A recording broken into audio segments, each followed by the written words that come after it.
तो जल्दी से सभी बच्चे जुड़ जाइए, फिर करते हैं आज की क्लास को स्टार्ट। जल्दी से जुड़ जाइए सभी बच्चे। गुड इवनिंग सभी बच्चों को। तो चलिए क्लास को स्टार्ट करते हैं। तो आज की जो ये क्लास होगी इसमें हम क्या पढ़ने वाले हैं? आज हम पढ़ने वाले हैं एक इंपॉर्टेंट टॉपिक जिसको कहते हैं इंग्लिश में नरेशन। क्या पढ़ने वाले हैं आज हम नरेशन के बारे में पढ़ने वाले हैं। देखिए ये जो नरेशन है ना, ये वैसे अगर हम देखें तो इतना इंपॉर्टेंट नहीं है स्पोकन इंग्लिश के लिए, लेकिन अगर आप इसको किसी कंपटीशन एग्जाम के लिए पढ़ रहे हैं तो ये आपके लिए बहुत ज्यादा इंपॉर्टेंट है। ठीक है, इसी को हम डायरेक्ट और इनडायरेक्ट स्पीच के नाम से भी जानते हैं। किसके नाम से? डायरेक्ट और इनडायरेक्ट स्पीच के नाम से भी इसको जानते हैं। तो चलिए करते हैं शुरुआत। सबसे पहले आपको ये बात जानने की जरूरत है कि ये जो नरेशन है इसका कॉन्सेप्ट क्या है ना। सबसे पहले हमें किसी भी चीज का कॉन्सेप्ट पता होना चाहिए कि भैया वो हमें सिखाना क्या चाहता है, डेली लाइफ में हमारा मतलब उसका हमारी डेली लाइफ में क्या इस्तेमाल है, कहां पर हम उसको प्रयोग कर सकते हैं, कहां पर हम उसको अपने मतलब जो डेली लाइफ के सेंटेंसेस हैं उसमें कॉन्सेप्ट में इस्तेमाल कर सकते हैं। तो देखिए ये जो नरेशन है इसका यदि मैं मोटे मोटे शब्दों में बोलूं तो इसका मतलब है दूसरे की बातों को अपने शब्दों में बोलना। जी हाँ, इसका मतलब है कि दूसरा जो व्यक्ति है उसकी बातों को अपने शब्दों में बोलना, उसको ही हम क्या कहते हैं? उसको ही हम नरेशन या फिर डायरेक्ट इनडायरेक्ट स्पीच के नाम से जानते हैं। तो जैसे दूसरे ने किसी दूसरे व्यक्ति ने आपसे कोई बात कही, जैसे कि वह बोला कि मैं आऊंगा। मान लीजिए कि आप कहीं पर जा रहे थे, आप और आपका दोस्त ऐसे एक साथ घूमते फिरते कहीं टहल रहे थे रास्ते में। ठीक है, तो आपके बीच में बहुत सारी बातें हुई थी उस टाइम पर। तो उस टाइम पर उसने एक बात और बोली थी कि वो बोला कि मैं आऊंगा। क्या उसने बोला था? कि मैं आऊंगा, उसने ये बात और बोली थी। ठीक है, अब आपने इसी बात को यदि किसी को बताना है तो आप यदि इसको सेम टू सेम ऐसा ही कह दोगे, है ना, सेम टू सेम ऐसा ही कह दोगे उसके ही वर्ड्स में, फिर तो अलग बात हो जाएगी। लेकिन अगर आप इसमें ना कह के अपने शब्दों में आप कुछ दूसरे से कहो कि उसने बोला कि वो आएगा, भैया उसने बोला था कि वो आएगा या वह आएगा। यदि आप इस तरह से बोलोगे तो देखा आपने उसने क्या बोला था, आपने किस तरह से उस बात को प्रेजेंट किया है। आपने कुछ वर्ड्स की मिक्सिंग कर दी, इसमें जो उसने बोला था उसमें आपने कुछ वर्ड्स की मिक्सिंग कर दी और एक नया सेंटेंस बना के किसी के सामने बोल दिया। बात अपने वो ही बोली है कि उसके आने के बारे में, है ना, यही आपने यहां पर बताया है। सेम टू सेम दोनों का सेंस सेम है, लेकिन यहां पर कुछ आपने बढ़ा चढ़ाकर बोल दिया, है ना, अपनी ओर से बोल दिया। अब इसका एक सबसे अच्छा एग्जांपल ये है, जब आप किसी की चुगली करते हैं, चुगली तो करते होंगे आप, है ना, आप जब किसी की चुगली करते हैं तो उसकी बात होती है इतनी सी, चुगली करने की बात होती है इतनी सी, लेकिन आप अपनी ओर से बढ़ा चढ़ाकर इतनी बड़ी करके बोलते हैं दूसरे के सामने, है ना। तो मतलब अपनी वर्ड्स की मिक्सिंग करके अपनी बातों में किसी दूसरे की बात को कह देना। ठीक है, उसी को हम किसके अंदर पढ़ते हैं? नरेशन के अंदर पढ़ते हैं, डायरेक्ट इनडायरेक्ट के अंदर पढ़ते हैं। ठीक है, अब यहां पर देखिए कॉन्सेप्ट किस तरह से काम करता है, कॉन्सेप्ट किस तरह से काम करता है। अब इससे पहले एक बात तो याद रखनी है आपको, हेल्पिंग वर्ब तो आपने सीख रखी है, आपको पता है सब्जेक्ट क्या है, ऑब्जेक्ट क्या है, सब कुछ आपको पता है। ठीक है, और आप ये भी जानते हैं कि हम हेल्पिंग वर्ब से पहचानते हैं कि टेंस कौन सा है, प्रेजेंट है, पास्ट है, फ्यूचर है, ये सब आप हेल्पिंग वर्ब से जानते हैं। अब देखिए जो प्रेजेंट होगा, कोई सेंटेंस प्रेजेंट में होगा तो उसको हम पास्ट में ट्रांसलेट कर देते हैं, और यदि कोई पास्ट में है तो उसको पास्ट में ही रहने देते हैं। ठीक है, अब ये प्रेजेंट से पास्ट में ट्रांसलेट करते क्यों है? अब मान लीजिए अभी की बात है, हम आपको पढ़ा रहे हैं, मैं आपको पढ़ा रहा हूं और हमारे बीच में बातचीत हो रही है इस वीडियो के जरिए। ठीक है, इस लेक्चर के जरिए हम आपस में बातचीत कर रहे हैं। अब यहां पर क्या होगा, जब ये टाइम बीत जाएगा तो आप मतलब जैसे क्लास खत्म हो जाएगी उसके बाद आप किसी को बताओगे तो क्या बोलोगे कि आज सर ने हमें डायरेक्ट इनडायरेक्ट पढ़ाया था, सर ने बोला था कि नेक्स्ट क्लास में हम ये वाला टॉपिक पढ़ेंगे। मतलब ये बात आप किसी को बताओगे, लेकिन उस टाइम पर ये जो क्लास है आपके लिए पास्ट में चली जाएगी, है ना, ये सब बीता हुआ समय हो जाएगा, बीता हुआ टाइम हो जाएगा। तो इसीलिए उस टाइम पर जो प्रेजेंट था अब उसको बताने के लिए हमें पास्ट टेंस का सहारा लेना पड़ेगा। यदि आप मेरी बातों को ज्यों का त्यों बताना चाहते हैं तो आप प्रेजेंट में ही बोल सकते हैं। जैसे कि यहाँ पर उसने बोला मैं आऊंगा, यदि आप ये पूरा का पूरा बताना चाहते हैं उस टाइम की बात को तो आप लिख सकते हैं। लेकिन यदि आप उसको अपने शब्दों में थोड़ा मिक्सिंग करके और सही तरीके से प्रेजेंट करना चाहते हैं तो आपको उसको पास्ट में बताना पड़ेगा। किसमें? पास्ट में उसके हेल्पिंग वर्ब को चेंज करके बोलना है, ठीक है। ये बात आपको याद रखनी है, बाकी आगे हम जब चलेंगे तो आपको समझ में आ जाएगा। बाकी कोई पास्ट की चीज है तो उसको हम प्रेजेंट में नहीं ला सकते, फ्यूचर में नहीं ला सकते, तो पास्ट की है तो कोई काम पास्ट का है तो उसको पास्ट में ही हम बोल देंगे, ठीक है। तो ये होता है छोटा सा इसका कॉन्सेप्ट जो आपको समझने की जरूरत है। मेरे हिसाब से यहां तक किसी को कोई प्रॉब्लम नहीं होनी चाहिए। पास्ट की कोई बात आपको बतानी है अब, जैसे कि मान लीजिए पिछली क्लास में मैंने आपसे कुछ बोला होगा कि भी अगली क्लास में मॉडल्स पढ़ेंगे, तो उस बात को मुझे अब बताने के लिए यदि मैं ज्यों का त्यों बोलूंगा तो उस टाइम पर तो वो प्रेजेंट था, तो फिर मुझे प्रेजेंट का प्रेजेंट ही लिखना पड़ेगा।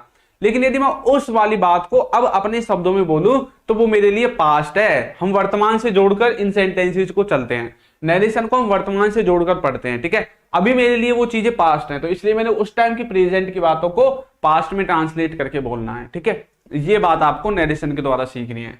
तो एक छोटा सा कॉन्सेप्ट है जो आपको समझना है। बाकी एक बात आपको याद रखनी है कि ये जो नरेशन वाला टॉपिक है ना, इसको हम ऐसे नहीं है कि भैया कंपटीशन एग्जाम के लेवल का पढ़ेंगे, नहीं। हम इसको सिर्फ ऐसा पढ़ेंगे जो क्या हो जाए, हमारा स्पोकन इंग्लिश का जो एक कोर्स है उसमें फिट बैठ जाए, ठीक है।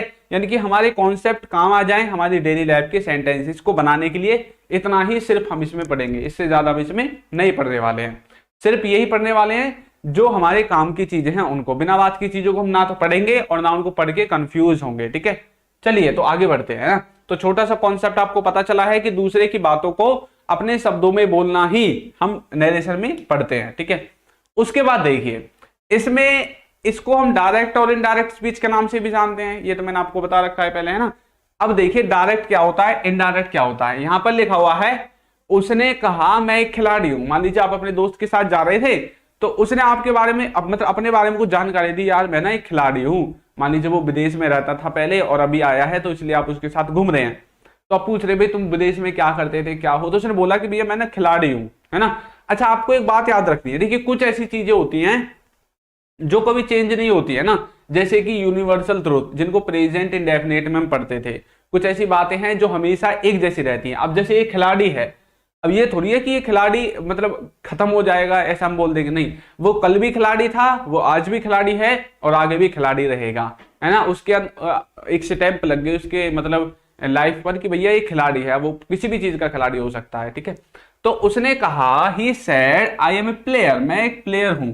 अब यहां पर आपको एक बात याद रखनी है, यहां पर ये जो आता है ना ही सेड, अब यहां पर ही सेड आएगा कई बार, यहां पर कई बार ही सेड टू आएगा, कई बार ही विल से आएगा, कई बार यहां पर ही सेज आएगा, कई बार यहां पर से भी आ जाएगा।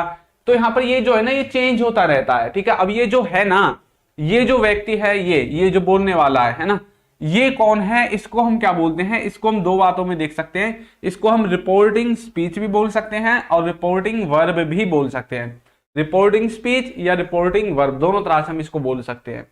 और ये क्या है, ये इसने अपने बारे में एक स्टेटमेंट दी है ना, तो इसको बोलेंगे रिपोर्टेड स्पीच। ये रिपोर्टिंग है, ये रिपोर्टेड है ना, ये बात आपको याद रखनी है। रिपोर्टिंग स्पीच, रिपोर्टेड स्पीच, ठीक है। ये टिड है, ये आईएनजी वाला है, ये ईडी वाला है, कभी इसमें कंफ्यूज हो जाओ आप। ये तो हो गया डायरेक्ट, भैया उसकी बात हमने डायरेक्ट की डायरेक्ट किसी के सामने बोल दी, ठीक है। लेकिन यदि हम इसको अपने शब्दों में बोलेंगे तो उसको बोलेंगे इनडायरेक्ट। कैसे बोलोगे, उसने कहा कि वह एक खिलाड़ी है। उसने क्या बोला कि वो एक खिलाड़ी है, ठीक है। यानी कि उसने अपने बारे में, देखिए यहां पर भी यही बोला था कि मैं एक खिलाड़ी हूं। सिर्फ चेंज क्या हुआ है, सिर्फ चेंज ये हुआ है कि मैंने मैं का इस्तेमाल नहीं किया, मैंने मैं का इस्तेमाल नहीं किया, मैंने उसी का नाम ले दिया। उसने कहा कि वह एक खिलाड़ी है, यानी कि ये जो उसने है ना, इसी के लिए तो हमने वह इस्तेमाल किया है। उसने कहा था कि मैं खिलाड़ी हूं, अब उसने मैं अपने लिए इस्तेमाल किया था। यहां पर हमने अपने शब्दों में बोला तो मैं उससे अपना कुछ भी जोड़ना नहीं चाहता। मैंने बोला कि भैया उसने कहा कि वो एक खिलाड़ी है या वह एक खिलाड़ी है, तो मतलब मैंने ये जो वह है ना, ये उसके लिए ही इस्तेमाल किया है। उसने अपने लिए मैं इस्तेमाल किया था जब उसने खुद सेंटेंस, देखिए ये सेंटेंस तो उसने खुद बोला था। अब जब उसने खुद बोला था तो वो वह थोड़ी लगाएगा, वो तो मैं ही बोलेगा। अब जैसे कि मैं जा रहा हूं, मैं खिलाड़ी हूं, मैं प्लेयर हूं, मैं कुछ भी हूं, अब मैं अपने लिए मैं ही इस्तेमाल करूंगा। लेकिन आप मेरे लिए मैं इस्तेमाल नहीं करेंगे, आप मेरे लिए वह या वो इस्तेमाल करेंगे। तो मैंने उसके लिए वह इस्तेमाल किया है। बाकी मैं आपको बताऊंगा ये चेंज कैसे हुआ है। इंग्लिश में हम इसको ऐसे ट्रांसलेट कर देंगे, he said that he is a player, ठीक है। अब चलिए देखते हैं आगे और इसके कॉन्सेप्ट को समझते हैं कि इनको ट्रांसलेट कैसे करते हैं, कैसे इनको बदलते हैं, है ना। सबसे पहले मैं आपको ये चीज बताता हूं कि जैसे अब यहाँ पर सैड आया है, ठीक है, यदि सैड के स्थान पर कुछ और यहाँ पर आ जाए, यहाँ की मैं इन्फॉर्मेशन दूंगा सबसे पहले आपको, फिर हम इस वाले पार्ट पे चलेंगे। चलिए, तो यदि यहाँ पर सैड के स्थान पर इनमें से कुछ भी आए, जैसे कि says to, said to, said, ठीक है, और मॉडल्स में से कुछ भी आए, will, shall, can, may, has, have, कुछ भी आ जाए, ठीक है, तो आपको यदि इनमें से कुछ आकर दिखता है तो आपको इनको इनमें ट्रांसलेट कर देना है, ठीक है। सेज टू का टेल्स, और सेड टू का टोल्ड या आस्क, सैड का सैड ही रहेगा, ये चेंज नहीं होगा। विल का हो जाएगा वुड, शैल का हो जाएगा शुड, कैन का हो जाएगा कुड, मे का हो जाएगा माइट, और इन सब का ये हो जाएगा, ठीक है। ये बात आपको याद रखनी है आगे जब हम सेंटेंसेस को ट्रांसलेट करेंगे। सेज टू यदि कहीं पर आपको रिपोर्टिंग वर्ब में दिखे तो टेल्स लिख देना है, सेड टू दिखे तो टोल्ड या आस्क्ड लिख देना है। अगर सिंपल सैड है तो सैड ही रहेगा, जैसा कि हमने यहाँ पर देखिए, यहाँ पर हमने सैड का इस्तेमाल किया था तो नीचे देखिए हमने सैड का सैड ही लिख दिया है, इसको चेंज नहीं किया है।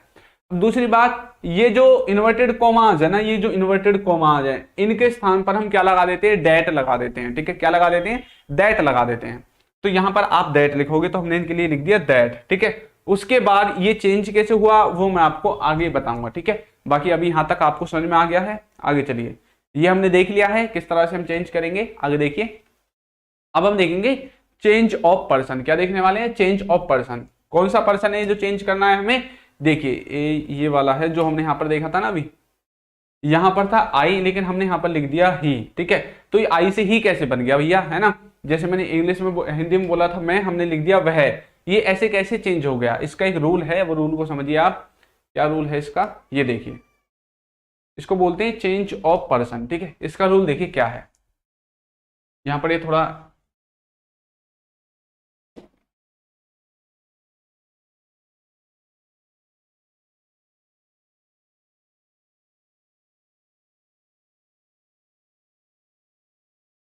चेंज ऑफ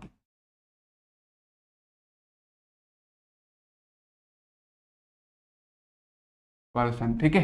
ये थोड़ा मिस्टेक हो गई यहाँ पे, तो चेंज ऑफ पर्सन लिखा हुआ है। चलिए अपने काम पे ध्यान देते हैं। तो यहाँ पर है रिपोर्टेड स्पीच, ये है रिपोर्टिंग वर्ब। अच्छा, ये रिपोर्टिंग वर्ब था, और ये, हाँ ये रिपोर्टिंग वर्ब था और ये स्पीच था, ठीक है। देखिए अब यहाँ पर क्या है, जो ये वाली चीज है ना, ये वाली चीजें कैसे चेंज होंगी, देखिए ये होता है पर्सन, ठीक है। ये पर्सन हम यहाँ से देखेंगे, यदि यहाँ पर ये कोई फर्स्ट पर्सन है, अच्छा ये तो आप जानते हैं ना, first person, second person, third person क्या होता है। देखिए तो यहाँ पर यदि ये आपका सेकंड पर्सन है या फर्स्ट पर्सन है या थर्ड पर्सन है, तो आपको ऐसे चेंज करना है, सब्जेक्ट ऑब्जेक्ट नो चेंज। यदि फर्स्ट पर्सन है तो इस वाली लाइन में जो सब्जेक्ट होगा उसके हिसाब से चेंज होगा। यदि सेकंड पर्सन है तो इस वाली लाइन में कोई जो ऑब्जेक्ट होगा उसके हिसाब से चेंज होगा। और यदि ये थर्ड पर्सन है तो इस वाली लाइन में जो भी आपका सब्जेक्ट ऑब्जेक्ट कोई भी हो उसको हमने नहीं देखना है, फिर हमें इसको जो थर्ड पर्सन है हमारा वो ही हमें लिख देना है, ठीक है। देखिए कैसे, इसको देख करके, ठीक है, कि इसमें ये कौन सा पर्सन है, ये जो लिखा हुआ है, यू हो, आई हो, वी हो, दे हो, कोई भी हो सकता है, इसके हिसाब को हम कैसे चेंज करेंगे, इसको देख करके। ये वाला जो सेंटेंस होगा इतना बड़ा, इसमें हम देखेंगे कि हमारा सब्जेक्ट क्या है। यदि फर्स्ट पर्सन यहाँ पर है तो सब्जेक्ट के हिसाब से, सेकंड पर्सन है तो फिर हम ऑब्जेक्ट के हिसाब से, और थर्ड पर्सन है तो फिर हमें चेंज करने की जरूरत नहीं है, ठीक है। अब यहाँ पर क्या था, यू था, ठीक है। अब यू किसके अंदर आता है, पर्सन कॉन्सेप्ट में आपने सीखा होगा, यू आता है सेकंड पर्सन के अंदर। जिन बच्चों को पर्सन कॉन्सेप्ट नहीं पता, एक बार मैं थोड़ा सा पर्सन कॉन्सेप्ट के बारे में बता देता हूं। तो देखिए पर्सन कॉन्सेप्ट में तीन होते हैं, फर्स्ट पर्सन, सेकंड पर्सन और थर्ड पर्सन, ठीक है, फर्स्ट सेकंड थर्ड। अब इसमें भी सिंगुलर और प्लूरल होते हैं, ठीक है, सिंगुलर और प्लूरल। देखिए कैसे, फर्स्ट पर्सन में होता है आई, और सेकंड पर्सन में होता है यू, थर्ड पर्सन में होता है ही, सी, इट, ये तो आपको पता ही होगा, है ना। इसमें प्लूरल में होता है वी, इसमें होता है यू, और इसमें होता है दे, ठीक है। ये होता है पर्सन कॉन्सेप्ट। तो ये आपको याद होने चाहिए, फर्स्ट पर्सन क्या है, सेकंड पर्सन क्या है, ठीक है, और थर्ड पर्सन में कौन कौन से वर्ड्स आते हैं। मैंने ये सब कुछ आपको पहले से ही क्लियर करा रखा है, तो बार बार मैं आपको इसको बताऊंगा नहीं, दोबारा समझाऊंगा भी नहीं, ठीक है। सिर्फ मैं आपको एक बार रिवाइज करा दूंगा कि ये चीजें हमने पढ़ी थी। बाकी जिस वीडियो में हमने इनको पढ़ा था आप उसको दोबारा जाकर एक बार देख सकते हैं, वरना देखिए एक ही चीज में हम दोबारा एक चीज को 10 बार पढ़ेंगे, क्योंकि एक ही कॉन्सेप्ट हर बार रिपीट होता है, कभी कहीं कभी कहीं। तो इससे अच्छा है कि आप उसको एक बार पढ़ लो अच्छे से, ठीक है। तो देखिए यहां पर मैंने लिखा हुआ है he said to me you are my best friend, ठीक है। उसने मुझसे कहा था कि तुम मेरे अच्छे दोस्त हो, इसने ये बोला था, ठीक है। अब ये सेड टू जो है ये तो हमने चेंज कर दिया टोल्ड में, तो ही सेड टू का बन गया टोल्ड और मी आ गया। मैंने बताया था आपको सेड टू सेज टू ये सब कुछ है जो चेंज होते रहेंगे, तो इस तरह से आपको रट लेना उस टेबल को, ठीक है। ही का ही आ गया, सेड टू का टोल्ड आ गया और मी का आ गया मी, इन्वर्टेड कोमास के स्थान पर दैट आ गया। अब यू क्या है आपका, यू है सेकंड पर्सन, सेकंड पर्सन किसका अकॉर्डिंग चेंज होगा, ऑब्जेक्ट। अब ये सब्जेक्ट ऑब्जेक्ट हमें इस वाली चीज में देखने हैं, ठीक है। ये जो इन्वर्टेड कोमास से पहले वाला जो पार्ट होगा, इसमें ही क्या है, सब्जेक्ट है, सेड टू क्या है, वर्ब है, और मी क्या है, ऑब्जेक्ट है। तो ये ऑब्जेक्ट है, ठीक है। तो ऑब्जेक्ट है ये मी। अब मी की क्या है, मी किसका ऑब्जेक्ट है, देखिए ऑब्जेक्ट और सब्जेक्ट भी आपको पता होने चाहिए। तो मी किसका ऑब्जेक्ट है, अभी हम सीखते हैं। ये देखिए ये जो मी है ये यहां से आया है, जो आई है इसका ऑब्जेक्ट होता है मी, यू का यू रहता है, ही का हिम, सी का हर, इट का इट, वी का अस, यू का यू और दे का होता है देम, ठीक है। तो आई का मी होता है, यू का यू होता है, ही का हिम होता है। तो ये ऑब्जेक्टिव केस हैं, ये आपके सब्जेक्टिव केस हैं, ठीक है। तो इनको आपको याद रखना है। अगर ऑब्जेक्ट में मी है तो इसका मतलब आई, यू है तो यू रहेगा, हिम है तो ही हो जाएगा, हर है तो शी हो जाएगा, इट सेम है, अस है तो वी हो जाएगा, यू है तो यू हो जाएगा, देम है तो दे हो जाएगा। देखिए ये जो नरेशन वाला टॉपिक है ना, इसमें बहुत सारी चीजें हैं जो आपको याद करनी है, और ये चीजें मैंने आपको पहले ही मतलब पढ़ा रखी है। अगर जिस भी बच्चे ने नोट्स बनाए हैं उनको याद है तो उसको कोई प्रॉब्लम नहीं आएगी नरेशन को समझने में। बाकी यदि आपने नहीं बनाए हैं नोट्स, आपको समझ में नहीं आएगा। और अगर नोट्स भी नहीं बनाए, अगर आपको टॉपिक ये आता है, यहाँ से जो जो चीज मैंने आज तक पहले आपको बेसिक में समझा दी है, यदि आपको आता है तो आपको आगे कोई प्रॉब्लम नहीं होने वाली है। तो चलिए, तो अभी हमने देखा था ये जो मी होता है ना, इसका ऑब्जेक्टिव केस सब्जेक्टिव केस होता है आई, क्योंकि खुद तो ऑब्जेक्ट है। तो हमने इसके स्थान पर लिख दिया आई, ठीक है। अब उसके बाद आई के साथ देखिए इजम मार में से, यहाँ तो यू के साथ आर था, तो आई के साथ हम आर थोड़ी लगा देंगे। इजम मार में से क्या चेंज होगा, आर आई के स्थान पर अब एम लग जाएगा, क्योंकि आई मतलब ये जो आर है इसके स्थान पर एम लगेगा, क्योंकि आई के साथ एम लगाते हैं, ठीक है। उसके बाद I am his best friend, तो इस तरह से आप इसको बदल सकते हैं। बाकी मैं आपको ये भी बताऊंगा ये हिज कैसे आया, ये सारी चीजें कैसे आती हैं। ये जैसे जैसे हम आगे बढ़ेंगे ना, तो आपको धीरे धीरे सब कुछ क्लियर होता रहेगा। एक से तो है नहीं कि एक ही बारे में आपको सब कुछ क्लियर करा दूंगा, एक एक कॉन्सेप्ट को सीखेंगे। पहले हमने ये सीखा था कि भैया सेड टू के स्थान पर हम क्या क्या लिख सकते हैं, फिर हमने ये देखा था कि ये जो स्टेटमेंट लिखी होती है इसको, ये सब्जेक्ट जो होता है उसको कैसे चेंज करते हैं, ऑब्जेक्ट के अनुसार, सब्जेक्ट के अनुसार, थर्ड पर्सन के अनुसार, ठीक है। अब चलिए आगे बढ़ते हैं, एक बार थोड़ा सा एक कॉन्सेप्ट और देखते हैं, ये रहा, ठीक है। अच्छा ये चीज हम पढ़ क्यों रहे हैं, ये हेयर का देयर, दे, नाउ का देन, ये पढ़ क्यों रहे हैं, क्यों इसलिए पढ़ रहे हैं क्योंकि उस टाइम पर जब उसने वो सेंटेंस बोला था तो वो पास्ट में था। अब उस टाइम पर मान लीजिए हम कहीं पर जा रहे थे, ठीक है, कहीं पर जा रहे थे और कहीं पर हमें ये पेन पड़ा हुआ दिखाई दिया या पेन हमें कहीं पर मिला, है ना। हमने बोला, तब ये पेन जहां पर पड़ा था तो उसने बोला लुक हेयर, है ना। तो मतलब यहां देखो, मान लीजिए पेन पड़ा था यहाँ पे कहीं पड़ा था, उसने बोला लुक हेयर, है ना, यहाँ पर पेन पड़ा है, तो मतलब उसने हेयर बोला, उस समय हेयर बोला क्योंकि वो नजदीक था और वहीं पर था। लेकिन अब हम घर आ गए, अब हम हेयर थोड़ी बोलेंगे, अब हम बोलेंगे देयर, यानी कि उसने बोला था यहां देख पेन पड़ा है ना। अब जब हम अपने घर आ जाएंगे तो कैसे बोलेंगे, उसने बोला कि वहां देख पेन पड़ा है, तो यहाँ का वहां हो जाएगा अपने आप, क्योंकि अब हम दूर आ गए हैं, तब नजदीक थे इसलिए यहां हमने बोला था। तो हेयर का मतलब होता है यहाँ, देयर का मतलब होता है वहां, तो हेयर का बन जाएगा देयर। अब जैसे नाव है ना, नाव का मतलब होता है अब, ठीक है, और नाउ का बन जाएगा देन, दिस का बन जाएगा दैट, दीज का दोज, टुडे का दैट डे, ठीक है, टुनाइट का दैट नाइट, यस्टरडे का the previous day, last night का the previous night, last week का द प्रीवियस वीक, इस तरह से चेंज हो जाएगा। लास्ट ईयर का द प्रीवियस ईयर, ऐसे आप बोल सकते हैं, ठीक है। और जैसे टुमारो द नेक्स्ट डे, और next week the following week, ago का बिफोर, दस का सो, हेंस का देंस, कम का गो, ठीक है। इस तरह से आपकी जो ये वर्ड्स आएंगे ये आपके चेंज हो जाएंगे। ये इसलिए चेंज हुए, मैंने आपको बता दिया, उस टाइम पर उसकी सिचुएशन कुछ और थी, आज उसकी सिचुएशन कुछ और है, तो हमें उस टाइम की सिचुएशन को नहीं बोलना है। उस टाइम की सिचुएशन तो डायरेक्ट स्पीच में आती है, हमें इनडायरेक्ट बनाने पड़ते हैं सेंटेंसेस, तो इसलिए हमें अब की सिचुएशन बोलनी है। उस टाइम पर वो चीज वहां थी तो हमने नजदीक के लिए हेयर लगा दिया, लेकिन आज हमारे लिए वो दूर है तो हम हेयर नहीं, हम देयर लगा देंगे, ठीक है। कोई चीज जब नजदीक होते है तो हम देखो this is a pen, this is a pen, ठीक है, तो ये नजदीक है इसलिए मैंने दिस लगा दिया। यही चीज अगर दूर होगी मुझसे और मैं घर आ जाऊंगा तो मैं बोलूंगा दैट इज ए पेन, भैया जो वहां पर हमें मिला था ना वो वाला पेन, ठीक है, तो वो हमारे लिए क्या हो जाएगा, दैट हो जाएगा। तो दिस का दैट ये इसलिए हुआ है, ठीक है। दीज मतलब ये चीजें, दीज का मतलब होता है ये सभी। अब दीज का बन गया दोज का मतलब होता है वो सभी, ठीक है, वो सभी। अब हमारे लिए वो दूर दूर की वस्तुएं, तो हम दोज का इस्तेमाल करेंगे। दीज मतलब नजदीक के वस्तु के लिए इस्तेमाल करते हैं, ठीक है। टुडे मतलब आज, अब दैट डे हम इसके लिए लगा देंगे। तो ये कुछ ऐसे वर्ड्स हैं जो आपको याद करने हैं। एक बार यदि आपने इनको याद कर लिया तो फिर आपको कोई प्रॉब्लम नहीं होगी, ठीक है। नरेशन और टॉपिक ही ऐसा है कि इसमें आपको चीजें याद करनी पड़ेंगी, इसमें बिना याद करे काम नहीं चलेगा।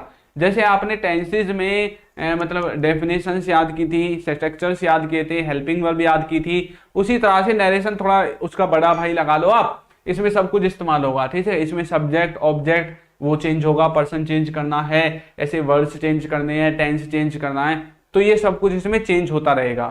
तो ये चीजें आपको याद कर लेनी है, ठीक है। जब हम आगे प्रैक्टिस करेंगे तो इनकी आपको जरूरत पड़ेगी। आगे देखिए, उसके बाद अब हम देखेंगे कि टेंस में चेंज किस तरह से हमें करना है, टेंस में चेंज किस तरह से करना है, ठीक है। देखो, यदि कोई सेंटेंस प्रेजेंट, पहले तो एक बात आपको याद रखनी है। जब सबसे पहले मैंने आपको एक स्लाइड दिखाई थी जिसमें मैंने आपको क्या बताया था, अभी निकालते हैं उसको, ये रही, ठीक है, कि कोई भी प्रेजेंट का कोई सेंटेंस होगा तो वो किस में चेंज हो जाएगा, पास्ट में चेंज हो जाएगा। और यदि पास्ट का है तो पास्ट में ही रहेगा। और यही बात हमने अब यहाँ पर टेंस जब चेंज करेंगे तो यहाँ पर हमने वो बात सीखनी है। देखिए कैसे सीखनी है, ये देखिए, कोई भी सेंटेंस यदि यहाँ पर देखिए प्रेजेंट का है, ठीक है, तो प्रेजेंट का है, ये पास्ट में चेंज हो रहा है ना, सब देखिए पास्ट में चेंज हो गया। प्रेजेंट इंडेफिनिट, पास्ट इंडेफिनिट में, present continuous, past continuous, present perfect, past perfect, present perfect continuous, past perfect continuous, ठीक है।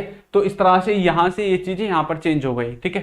अच्छा, मैंने फिर आपको एक बात बताई थी कि प्रेजेंट तो पास्ट में चेंज हो जाएगा, लेकिन जो पास्ट है वो पास्ट में रहेगा, वो कहीं नहीं जाएगा, ठीक है। तो देखिए यहां पर क्या हुआ है, अब पास्ट इंडेफिनिट, पास्ट कॉन्टिन्यूअस जो है वो पास्ट में ही है, पास्ट परफेक्ट और पास्ट परफेक्ट कॉन्टिन्यूअस। और ये जो दो चीजें होती हैं ये आपकी चेंज नहीं होंगी, ठीक है, इनका कोई ट्रांसलेशन नहीं होगा, ठीक। तो ये चीज आपको याद रखनी है। यदि प्रेजेंट इंडेफिनिट, अभी चेंज कैसे करना है, जैसे प्रेजेंट इंडेफिनिट में हम डू डज का इस्तेमाल करते हैं तो वो आपका डिड में चेंज हो जाएगा। प्रेजेंट कॉन्टिन्यूअस में इज एम आर का इस्तेमाल करते हैं तो वो वाज वर में चेंज हो जाएगा। हैज हैव का इस्तेमाल करते हैं तो वो हैड में चेंज हो जाएगा। हैज हैव और बिन का इस्तेमाल करते हैं तो हैड बिन में। चेंज होता क्या है आप मुझे बताओ, हम कोई भी टेंस चेंज करते हैं तो वो टेंस जो है चेंज किसकी वजह से होता है, टेंस चेंज होता है हेल्पिंग वर्ब की वजह से। ये हमने टेंस वाले टॉपिक में अच्छे से समझ लिया था, हेल्पिंग वर्ब को चेंज करने से। तो यहाँ पर कोई भी आपसे बोले भैया प्रेजेंट इंडेफिनिट से पास्ट इंडेफिनिट में ट्रांसलेट कर दो, तो इसका मतलब है वो सीधा सीधा बोल रहा है जो हमारी हेल्पिंग वर्ब है उसको चेंज कर दो। तो यहाँ पर हम ये जो हेल्पिंग वर्ब है इधर से इधर लेकर चल जाएंगे ना, प्रेजेंट की हेल्पिंग वर्ब की तरह उसी टेंस की पास्ट की हेल्पिंग वर्ब लगा देंगे, ठीक है। देखिए अब जैसे ये आपको बात याद रखनी है, यहाँ पर इंडेफिनिट है तो यहाँ पर भी इंडेफिनिट की ही लगानी है, यहाँ पर कॉन्टिन्यूअस है तो यहाँ पर भी कॉन्टिन्यूअस, यहाँ पर परफेक्ट है तो यहाँ पर भी परफेक्ट, यहाँ पर परफेक्ट कॉन्टिन्यूअस है तो यहाँ पर भी परफेक्ट कॉन्टिन्यूअस रहेगा, ठीक है। लेकिन पास्ट में क्या होगा, अब देखिए ये प्रेजेंट तो पूरा पास्ट में कन्वर्ट हो गया, लेकिन पास्ट को हम पास्ट में तो कैसे चेंज करें, है ना, पास्ट इंडेफिनिट के द्वारा पास्ट इंडेफिनिट थोड़ा लिख सकते हैं क्योंकि पास्ट इंडेफिनिट तो यहाँ पर आ गया। तो हम क्या करेंगे, अब यहाँ पर जो पास्ट इंडेफिनिट है उसको पास्ट परफेक्ट में कर देंगे और जो पास्ट कॉन्टिन्यूअस है उसको पास्ट परफेक्ट कॉन्टिन्यूअस। बस ये दो चीजें आपको याद रखनी है, इससे ज्यादा आपको कोई मगजमारी नहीं करनी है। टॉपिक ऐसा है आपको कंफ्यूज कर देगा 100%, ठीक है। तो सबसे अच्छा है कि आप इसको एक बार क्या कर लें, आप इसमें एक बार इसको अच्छे से समझ लें,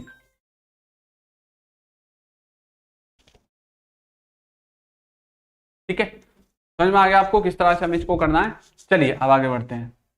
और मैंने आपको बताया था जो यूनिवर्सल ट्रूथ होते हैं वो आपके चेंज नहीं होते हैं, ठीक है। यूनिवर्सल ट्रूथ आपके हमेशा प्रेजेंट में रहते हैं, इंडेफिनिट में वो चेंज नहीं होंगे। यदि कोई बात यूनिवर्सल ट्रूथ में कही गई है प्रेजेंट इंडेफिनिट तो चेंज नहीं होगी। कोई बोलने लगे कि सूरज पूरब से निकलता है, अब मैं उसको बताने के लिए उसको पास्ट में थोड़ा ट्रांसलेट करके बोलूंगा सूरज पूरब से निकलता था, मैं निकलता था नहीं बोलूंगा, वो कल भी निकलता है, वो आज भी निकलता है और वो आगे भी निकलता रहेगा। तो जो यूनिवर्सल ट्रूथ होते हैं वो कुछ ऐसी बातें होती हैं जो चेंज नहीं होती हैं, जो हमेशा एक जैसी रहती हैं, ठीक है। चलिए अब आगे कुछ इसके एग्जांपल्स देखते हैं।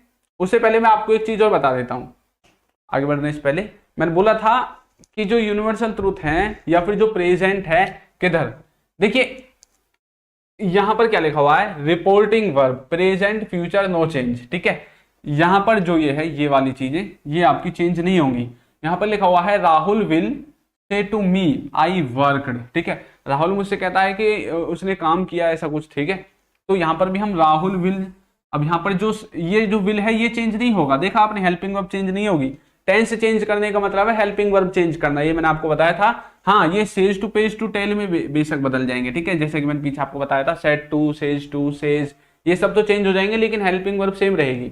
उसके बाद इन्वर्टेड कोमास के लिए हमने डेट लगाया था, आई वर्कड। अब आई क्या है, आई है, इसमें आप वो देखेंगे कि ये जो सब्जेक्ट है ये कौन सा है, ये फर्स्ट पर्सन है, सेकंड पर्सन है, थर्ड पर्सन है, तो कौन सा पर्सन है अभी आपका, ये first person. First person change होता है सब्जेक्ट के अनुसार। सब्जेक्ट क्या है, राहुल। राहुल के लिए अब हमें क्या प्रोनाउन लगाना पड़ेगा, ही, तो ही वर्कड हम लिख सकते हैं, ठीक है। यहाँ पर प्रोनाउन हम लगा सकते हैं, लिखने को तो हम राहुल भी यहाँ पर लिख सकते हैं, लेकिन दो बार राहुल लिखेंगे तो अच्छा नहीं लगेगा, इसलिए प्रोनाउन का आविष्कार हुआ, प्रोनाउन आप इसमें यूज करोगे, ठीक है, समझ में आ गया ना। अब जैसे he says to me I am a doctor, ठीक है, तो राहुल ने बोला कि भैया, राहुल कहता है मैं डॉक्टर हूं, तो राहुल सेज दैट, राहुल कहता है ही इज ए डॉक्टर, वो डॉक्टर है। अब आई का फिर से यहाँ पर आई क्या है, फर्स्ट पर्सन। फर्स्ट पर्सन किसका वर्डिंग चेंज होता है, सब्जेक्ट के, तो यहाँ पर सब्जेक्ट क्या है, राहुल। राहुल के लिए प्रोनाउन क्या लगाओगे, ही, क्योंकि राहुल कोई लड़का है, कोई लड़की होती तो हम सी लगाते। तो एक छोटा सा कॉन्सेप्ट है जो आपको समझने की जरूरत है। अब चलिए कुछ और एग्जांपल्स देखते हैं, वो तो हमने प्रेजेंट के देखे थे, अब हम पास्ट के देखेंगे। पहला है he said I am coming, उसने कहा कि मैं आ रहा हूं। अच्छा, ये जो लाइन उसने बोली है आई एम कमिंग, ये किसकी है, आई एम कमिंग आपकी लाइन है प्रेजेंट के कॉन्टिन्यूअस की। उसने कहा कि मैं आ रहा हूं, उसने कहा कि मैं आ रहा हूं। अब जो सैड है, सैड तो चेंज नहीं होगा, सैड का सैड ही रहेगा, है ना। सैड टू होता तब तो चेंज हो जाता, लेकिन सैड है तो सैड ही रहेगा। तो ही सैड, अब इन्वर्टेड कॉमास के स्थान पर लगा दिया दैट। वैसे तो ये लिखने में आपको ऐसा लिखना है, लेकिन यदि आप बोलोगे तो दैट पैट आप नहीं भी बोलोगे कोई दिक्कत नहीं। उसने बोला ही सैड आई एम कमिंग, उसने बोला मैं आ रहा हूं, आप बोल सकते हैं ही सैड ही वाज कमिंग, जरूरी नहीं है दैट लगाएं, एक आध वर्ड भूल जाओगे तो कोई दिक्कत नहीं है, कोई आप पे बम नहीं फटेगा, ठीक है। ये बात आप दिमाग में बिठा लेना, एक आध गलती हो जाती है तो कोई दिक्कत नहीं है, क्योंकि हम लिख नहीं रहे, जब लिखेंगे तब हमसे गलती होगी, तब दिक्कत आएगी, बोलते टाइम कोई गलती होगी, कोई दिक्कत नहीं है। ही सेड दैट, अब आई क्या है, first person. First person change according to subject, subject क्या है, ही, तो ही आ जाएगा। अब ये आई एम कमिंग कौन सा सेंटेंस है, प्रेजेंट के कॉन्टिन्यूअस का सेंटेंस है, और मैंने बताया था प्रेजेंट किस में चेंज होगा, पास्ट में। अब ये क्या है, आई, अब इसको पास्ट में करने के लिए सिर्फ हेल्पिंग वर्ब को चेंज करने की जरूरत है, टेंस अपना आप चेंज हो जाएगा, तो बन जाएगा ही वाज कमिंग। क्या बन जाएगा, ही वाज कमिंग, ठीक है। He said that he was coming, उसने कहा था कि वह आ रहा था, इस तरह से बन जाएगा, ठीक है। Ram said to me I don't know acting, Ram ने मुझसे कहा कि वो एक्टिंग नहीं जानता है, ठीक है। इसमें देखिए सेड टू है तो सेड टू बन जाएगा टोल्ड, यहाँ पर अकेला सेड है तो सेड चेंज नहीं होता है, लेकिन सेड टू चेंज हो जाता है। तो राम टोल्ड मी, राम मुझसे कहता है that I don't know acting, तो आई क्या है, first person change according subject, subject क्या है, राम, राम के लिए लगाएंगे ही। टेंस किसका है, प्रेजेंट इंडेफिनिट। डू डज किस में इस्तेमाल होते हैं, प्रेजेंट इंडेफिनिट में। और प्रेजेंट इंडेफिनिट पास्ट इंडेफिनिट में ट्रांसलेट करना। पास्ट इंडेफिनिट में क्या इस्तेमाल होता है नेगेटिव बनाने के लिए, डिड, तो हमें डिड लगाना है, डिड नॉट नो एक्टिंग, इस तरह से आप ट्रांसलेट करेंगे। Chintu said I will help you, ठीक है, Chintu said I will help you, तो यहां पर बन जाएगा Chintu said that he would help me, ठीक है। अब यहां पर क्या है, विल का बन जाएगा वुड, शेल का बन जाएगा शुड, कैन का बन जाएगा कुड, जैसा कि मैंने आपको बताया था पहले। तो ये बात आपको याद रखनी है, ठीक है। तो मेरे हिसाब से आपको थोड़ा सा तो क्लियर हुआ होगा, ऐसा नहीं है कि एक बार में ही आपको सब कुछ क्लियर हो जाएगा, थोड़ा टाइम लगेगा, धीरे धीरे जब हम आगे प्रैक्टिस करेंगे तब आपको अच्छे से क्लियर होगा, ठीक है। अभी फिलहाल आप इसके कॉन्सेप्ट को समझ लीजिए कि इसका कॉन्सेप्ट क्या है, उसको हम कैसे इस्तेमाल करते हैं, कैसे उससे सेंटेंसेज हम बना सकते हैं। तो एक बार मैं फिर से आपको इसका रिवीजन करा देता हूं, जिससे कि आप इसको भूले ना, ठीक है। अब जो नेक्स्ट क्लास होगी नरेशन की, उसमें हम थोड़ी प्रैक्टिस करेंगे अच्छे से। तो सबसे पहले मैंने आपको इसका कॉन्सेप्ट समझाया था कि हमारा नरेशन जो है वो कहता क्या है। नरेशन कहता है कि दूसरे की बातों को हमें अपने शब्दों में, अपनी बातों में बताना है, उसको हम नरेशन कहते हैं। उसने कोई बात बोली थी, उसी को हमें इनडायरेक्ट वे में बोलना है, अपने शब्दों में बोलना है, ठीक है। तो उसके बाद मैंने एग्जाम्पल दिया था, वह बोला मैं आऊंगा, और इसका बना था उसने बोला कि वह आएगा। अब देखना यहाँ पर मैं है, मैं के स्थान पर मैंने वह का इस्तेमाल किया है यहाँ पर भी, ठीक है। तो हमने क्या सीखा था अभी कि जो प्रेजेंट में जो सेंटेंस होगा वो पास्ट में चेंज हो जाएगा, और जो पास्ट में रहेगा वो पास्ट में ही रहेगा, ठीक है। उसमें हम चेंज नहीं करेंगे, उसमें किसी भी तरह का कोई बदलाव नहीं होगा। तो ये कॉन्सेप्ट है। आगे देखिए, नेक्स्ट है हमारा कि अब जैसे हमने आपको एक सेंटेंस के द्वारा समझाया था डायरेक्ट क्या होता है, इनडायरेक्ट क्या होता है। डायरेक्ट वो होता है जो उसने बात बोली है सेम टू सेम उसके वर्ड से हमने किसी को बता दिया, उसी को डायरेक्ट बोलते हैं। यदि अपनी भाषा में हमने कुछ मिला लिया तो उसको इनडायरेक्ट बोलते हैं। अब यहां पर भी एक बात याद रखने वाली क्या है, वो ये है कि ये जो पहला वाला होता है इन्वर्टेड कोमा से बाहर वाला, इसको हम बोलते हैं रिपोर्टिंग स्पीच या रिपोर्टिंग वर्ब, और इसको बोलते हैं जो कोमा के अंदर है रिपोर्टेड स्पीच। क्या बोलते हैं? Reported speech. और यहां पर जो ये होगा इसी के हिसाब से आपको टेंस को चेंज करना है। यदि प्रेजेंट में है तो इसी को पास्ट में कन्वर्ट करना है, ना कि इसको। ये पास्ट में है तो इसी को पास्ट में रखना है, ना कि इसको। ठीक है, ये अलग स्टाइल से चेंज होगा, ये अलग स्टाइल से चेंज होगा। इसकी अलग टेबल है, इसकी अलग टेबल है चेंज करने की। ठीक है, जो कि मैंने आपको वीडियो में आगे बताई है। चलिए आगे देखते हैं। अब देखिए जो ये वाला है, ये वाला चेंज होगा जो जिसपे कॉमा नहीं होता, तो उसमें क्या है, उसमें ये वाली जो रूल्स हैं लगेंगे। सेज टू टेल्स में, सेड टू टोल्ड में, सेड सेड में। ये तो हो गए वर्ड्स यदि आपके आते हैं। यदि मॉडल आते हैं तो ये वाले आपके इस वाले चार्ट के हिसाब से आपके ट्रांसलेट हो जाएंगे, इस वाले टेबल के हिसाब से आपके ट्रांसलेट हो जाएंगे। विल का वुड, शेल का शुड, कैन का कुड, मे का माइट, हैज हैव का हैड आपका बन जाएगा। सेज टू का टेल्स, सेड टू का टोल्ड, सेड टू, और जो सैड है वो सैड ही रहेगा। ठीक है, ये बात आपको मैंने समझाई थी। उसके बाद हम कहां पर गए थे? उसके बाद हमने देखा था चेंज ऑफ पर्सन, कि पर्सन को हमें कैसे चेंज करना है, पर्सन हमारा कैसे चेंज होगा, है ना, ये देखा था। तो हमने क्या सीखा था? जो फर्स्ट पर्सन है वो सब्जेक्ट के हिसाब से चेंज होगा, सेकंड पर्सन ऑब्जेक्ट के हिसाब से, और थर्ड पर्सन नो चेंज। अब ये पर्सन हमें मिलेंगे कहां से हमें ढूंढना है? तो पर्सन मिलेंगे इन्वर्टेड कॉमास के भीतर। ये जो पहला वाला वर्ड होगा यही पर्सन है। You are my best friend, ये देखिए अलग से एक सेंटेंस आप इसको मान सकते हैं। You are my best friend अलग से सेंटेंस है ना। इसमें सब्जेक्ट क्या है? ये है, हेल्पिंग वर्ब ये है, और ये आपका अलग मतलब अदर वर्ड्स में काउंट हो जाएगा। तो इसको आप सब्जेक्ट मानो। अब ये क्या है, किसके अंदर आया है? ये यू आया है सेकंड पर्सन के अंदर। अब इस चीज को हमें देखना है, पर्सन तो हमें यहाँ पे ढूंढना है, लेकिन इस पर्सन को चेंज करना है यहाँ के हिसाब से। ये क्या है? Second person. अब इसको यहाँ के हिसाब से चेंज करेंगे, इस लाइन में जो सब्जेक्ट होगा यहां से देखेंगे, और सब्जेक्ट यहां से देख के चेंज करेंगे। सेकंड पर्सन चेंज किसके हिसाब से? सब्जेक्ट। सब्जेक्ट कौन है? ये ही। अच्छा, ये ही सब्जेक्ट कौन है? क्योंकि ये यू भी तो ही के लिए इस्तेमाल हुआ है कि ही सेड टू मी, उसने मुझसे कहा you are my best friend, तुम मेरे अच्छे फ्रेंड हो, अच्छे दोस्त हो। तो ये ही ने बोला है जो कुछ सेंटेंस है। ठीक है, तो बोलने वाला तो भैया ये ही है। ठीक है, ही ने बोली है। ये पूरी लाइन की जो लाइन है, तो जो काम को करने वाला वो सब्जेक्ट, तो सब्जेक्ट ये है हमारा ही, तो इसलिए हमारा ये चेंज हुआ है। ठीक है, समझ में आ गया आपको कैसे चेंज करना है? चलिए, अब ये सेकंड पर्सन है तो ऑब्जेक्ट के हिसाब से चेंज होगा। ये अगर फर्स्ट पर्सन होता तो सब्जेक्ट के हिसाब से। कल को यहाँ पर ही सी इट, यानी कि थर्ड पर्सन में कुछ आता, ठीक है, ही सी इट में कुछ आता, तो कोई भी चेंज नहीं होता, जैसा है वैसा का वैसा यहाँ पर ये रहता। उसके बाद मैंने बताया था कि ये पर्सन कॉन्सेप्ट में कैसे कैसे वर्ड्स आते हैं। आई का me, I we you you, he she it they, इसको भी आपको याद कर लेना, ये छोटी सी टेबल है। ठीक है, उसके बाद सब्जेक्ट और ऑब्जेक्टिव केस को आपको कैसे चेंज करना है, मैंने आपको ये थोड़ी सी इन्फॉर्मेशन दी थी। ये जितने भी वर्ड्स हैं ये सब्जेक्ट आते हैं, ये जितने भी हैं ये ऑब्जेक्ट में आते हैं। इनका ऑब्जेक्टिव केस ये है, आई का मी, यू का यू, ही का हिम, शी का हर। और यदि ऑब्जेक्ट से सब्जेक्ट में जाओगे तो मी का आई है, यू का यू है, हिम का ही है, और हर का शी है। ठीक है, तो ये इनका जो है केस हो जाएगा। समझ में आ गया? आगे हमने क्या देखा था कि यदि आपको ये वाले वर्ड्स दिखते हैं, इनको आपको इनमें ट्रांसलेट करके लिखना है। हेयर दिखता है तो देयर बन जाएगा, नाउ दिखता है तो देन बन जाएगा, दिस दिखता है तो दैट बन जाएगा। बाकी जो हमारी नेक्स्ट क्लास होगी उसमें हम एग्जांपल्स में इनको भी बीच बीच में लेंगे। अभी सिर्फ ये बेसिक की क्लास है, जिससे कि थोड़ा बहुत आपका जो नरेशन से जुड़ा हुआ बेस है वो थोड़ा आपका क्लियर हो जाए, थोड़ा आपका बेस मजबूत हो जाए, सिर्फ अभी वो क्लास है। ठीक है, उसके बाद हमने देखा था टुमारो का द नेक्स्ट डे। ये नेक्स्ट डे का मतलब है आने वाला दिन। इनका मतलब वही है जो हम इधर लिख रहे हैं, सेम दूसरा मीनिंग भी वही है, लेकिन टाइम की वजह से हमें इनको चेंज करना पड़ता है। किसकी वजह से? टाइम की वजह से। उस टाइम पर कुछ पोजीशन और थी, आज के टाइम पर कुछ पोजीशन और है, इसलिए हेयर का देयर, दिस का दैट हो जाता है। समझ में आ गया ना आपको? ये कॉन्सेप्ट आपको अपने दिमाग में रखना है। ठीक है, उसके बाद हमने टेंस को चेंज करना सीखा था। प्रेजेंट जो है वो कंप्लीटली पास्ट में चेंज हो जाएगा। अब प्रेजेंट का कोई भी पार्ट क्यों ना हो, चाहे प्रेजेंट इंडेफिनिट हो, कॉन्टिन्यूअस हो, परफेक्ट हो, वो पूरी तरह से पास्ट में हो जाएगा, और जो पास्ट है वो पास्ट में ही रहेगा। ठीक है, ये कुछ हेल्पिंग वर्ब थी जो मैंने आपको चेंज करके दिखाई थी। डू, डज, डिड में, is, am, are, was, were में, हैज, हैव, हैड में, और has, have been, had been में आपका ट्रांसलेट हो जाएगा।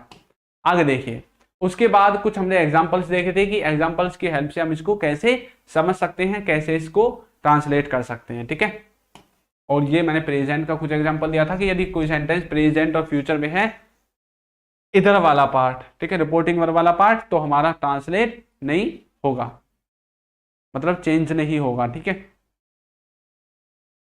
तो आज की वीडियो में इतना ही। अब हम मिलेंगे नेक्स्ट वीडियो में, जो हमारी नेक्स्ट क्लास होगी उसमें हम इसके कुछ एग्जांपल्स देखेंगे और इसके कुछ मतलब और भी जो अगर कोई स्ट्रक्चर बचा हुआ है तो उसको भी हम देख लेंगे। तब तक के लिए आप इसको एक बार अच्छे से समझ लेना, अच्छे से नोट्स बना लेना और प्रैक्टिस करना। चलिए मिलते हैं नेक्स्ट क्लास में, तब तक के लिए सभी बच्चों को बाय बाय।